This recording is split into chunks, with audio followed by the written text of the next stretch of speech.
New York, September 30th, CP Flash. Ambassador Hollywell died here today. The end came suddenly as the ambassador was alone in his study. There's something ungodly about these nightwire jobs. You sit up here on the top floor of a skyscraper and listen into the whispers of a civilization. New York, London, Calcutta, Bombay, Singapore, they're your next door neighbors after the streetlights go dim and the world has gone to sleep. Along in the quiet hours between 2 and 4, the receiving operators doze over their sounders and the news comes in.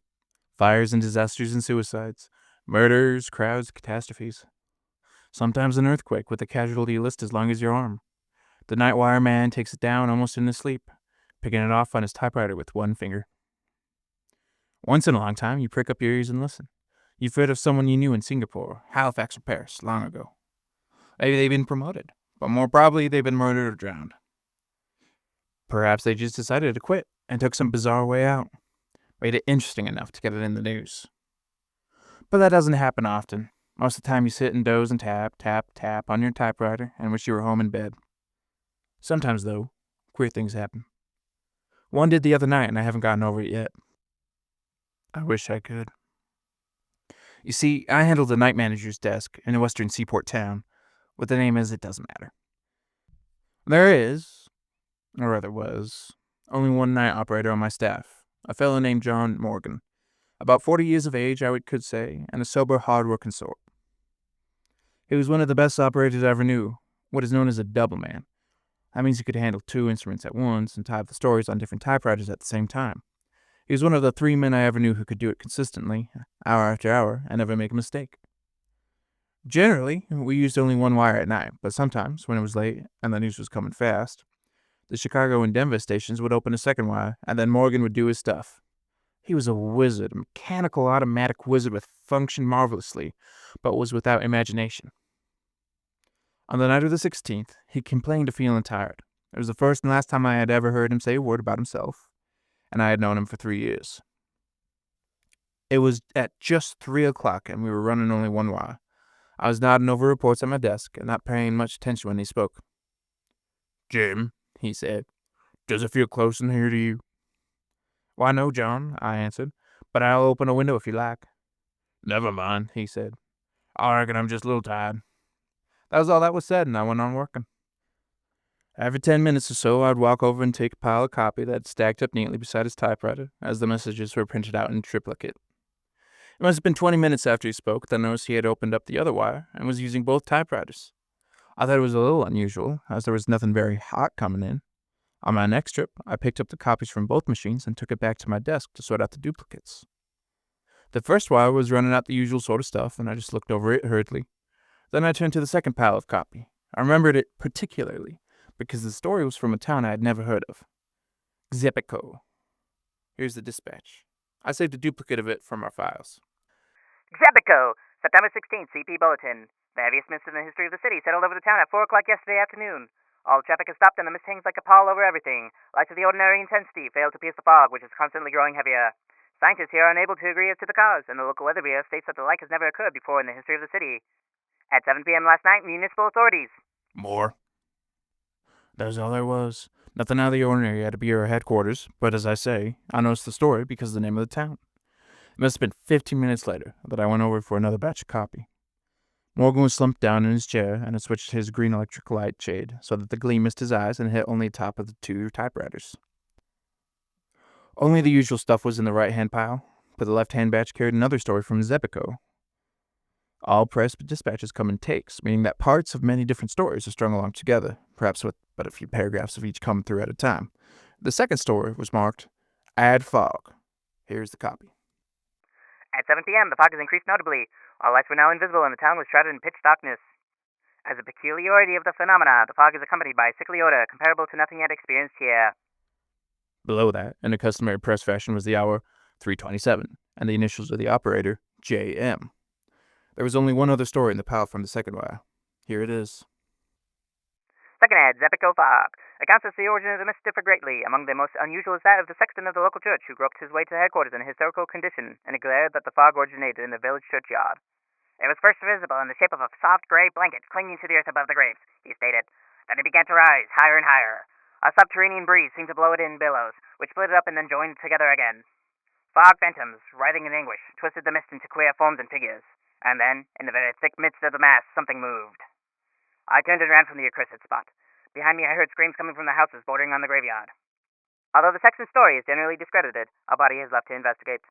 Immediately after telling his story, the sexton collapsed and is now in a local hospital, unconscious. Queer story, wasn't it? Not that we aren't used to it, for a lot of unusual stories come in over the wire. But for some reason or another, perhaps because it was so quiet that night, the report of the fog made a great impression on me. It was almost with dread that I went over to the waiting piles of copy. Morgan did not move, and the only sound in the room was the tap-tap of the sounders. It was ominous, nerve-wracking. There was another story from Zebico in the pile of copy. I seized on it anxiously. New lead, Zepico Fog, CP.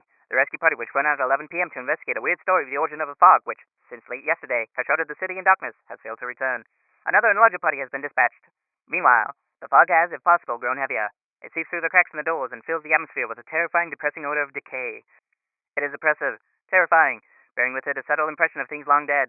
Residents of the city have left their homes and gathered in a local church, where the priests are holding services of prayer. The scene is beyond description. Grown folk and children are alike terrified, and many are almost beside themselves with fear. Mid the wisps of vapor which partially veil the church auditorium, an old priest is praying for the welfare of his flock. The audience alternately wail and cross themselves. From the outskirts of the city may be heard cries of unknown voices. They echo through the fog in queer, uncadenced minor keys. The sounds resemble nothing so much as wind whistling through a gigantic tunnel, but the night is calm and there is no wind. The second party... More. I am a calm man, and never in a dozen years spent with the wires have been known to become excited. But despite myself, I rose from my chair and walked to the window. Could I be mistaken? Far down in the canyons of the city beneath me did I see a faint trace of fog. Pshaw, it was all imagination. In the press room, the clicks of the sounders seemed to have raised the tempo of the tune. Morgan alone had not stirred from his chair. His head sunk between his shoulders, he tapped the dispatches out on the typewriters with one finger of each hand. He looked asleep. Maybe he was, but no. Endlessly, efficiently, the two machines rattled off line after line, as relentless and effortless as death itself. There was something about the monotonous movement of the typewriter keys that fascinated me. I walked over and stood behind his chair, reading over his shoulder the type as it came into being, word by word. Here was another. Flash, Zepico CP. There will be no more bulletins from this office. The impossible has happened. No messages have come into this room for 20 minutes. We are cut off from the outside and even the streets below us. I will stay with the wire until the end. It is the end indeed. Since 4 p.m. yesterday, the fog has hung over the city. Following reports from the sexton of the local church, 2 rescue parties were sent out to investigate conditions on the outskirts of the city. Neither party has ever returned, nor was any word received from them. It is quite certain now that they will never return. From my instrument, I can gaze down on the city beneath me. From the position of this room on the 13th floor, nearly the entire city can be seen. Now I can see only a thick blanket of blackness where customarily are lights and life. I fear greatly that the wailing cries heard constantly from the outskirts of the city are the death cries of the inhabitants. They are constantly increasing in volume, and are approaching the center of the city. The fog yet hangs over everything. If possible, it is even heavier than before. But the conditions have changed. Instead of an opaque, impenetrable wall of odorous vapor, now swirls and rises a shapeless mass in contortions of almost human agony. Now and again, the mass is spot, and I catch a brief glimpse of the streets below. People are running to and fro, screaming in despair. A vast bellum of sound flies up to my window, and above all it is the immense whistling of unseen and unfelt winds. The fog has again swept over the city, and the whistling is coming closer and closer. It is now directly beneath me. Gosh, an instant ago, the mist opened and I caught a glimpse of the city below. The fog is not simple vapor, it lives. By the side of each moaning and weeping human is his companion figure, and are of strange and varicolored hues. How the shapes cling, each to a living thing. The men and women are down, flat on their faces. The fog figures caress them lovingly. They're kneeling beside them. They are, but I dare not tell it. The prone and writhing bodies have been stripped of their clothing. They are being consumed, piecemeal. A merciful wall of hot, steamy vapor has swept over the whole scene. I can see no more. Beneath me, the wall of vapor is changing colors. It seems to be lighted by internal fires. No, it isn't. I've made a mistake. The colors are from above. Reflections from the sky. Look up! Look up! The whole sky is in flames. Colors here unseen by no man or demon. The flames are moving. They have started to intermix. The colors rearrange themselves. They are so brilliant that my eyes burn, yet they are a long way off.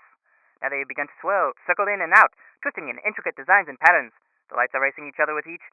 A kaleidoscope of unearthly brilliance. I've made a discovery. There's nothing harmful in the lights. They radiate force and friendliness, almost cheeriness. But by their very strength they hurt. As I look, they are swinging closer and closer, a million miles at each jump. Millions of miles with the speed of light. Aye, it is light, the quintessence of all light. Beneath it, the fog melts into a jeweled mist, radiant, rainbow-colored of 1,000 varied spectrums. I can see the streets, Why, there, Phil, those people. The lights are coming closer. They're all around me. I am. The message stopped abruptly. The white Zebiko was dead. Beneath my eyes in the narrow circle of light from under the green lampshade, the black printing no longer spun itself, letter by letter, across the page. The room seemed filled with a quiet solemn, a silence vaguely impressive, powerful. I looked down at Morgan. His hands had dropped nervously at his side, while his body had hunched over peculiarly. I turned the lampshade back, throwing the light squarely in his face. His eyes were staring, fixed. Filled with a sudden foreboding, I stepped beside him and called Chicago on the wire. After a second, the sounder clicked its answer. Why? But there was something wrong. Chicago was reporting that wire 2 had not been used throughout the evening. Morgan, I shouted. Morgan, wake up. It isn't true. Someone has been hoaxing us. What? In my eagerness, I grasped him by the shoulder. It was only then that I understood. The body was quite cold. Morgan had been dead for hours. Could it be that his sensitized brain and automatic fingers had continued to record impressions even after the end? I shall never know, for I shall never again handle the night shift. Search in a world atlas discloses no town of Zebiko. Whatever it was that killed John Morgan will forever remain a mystery.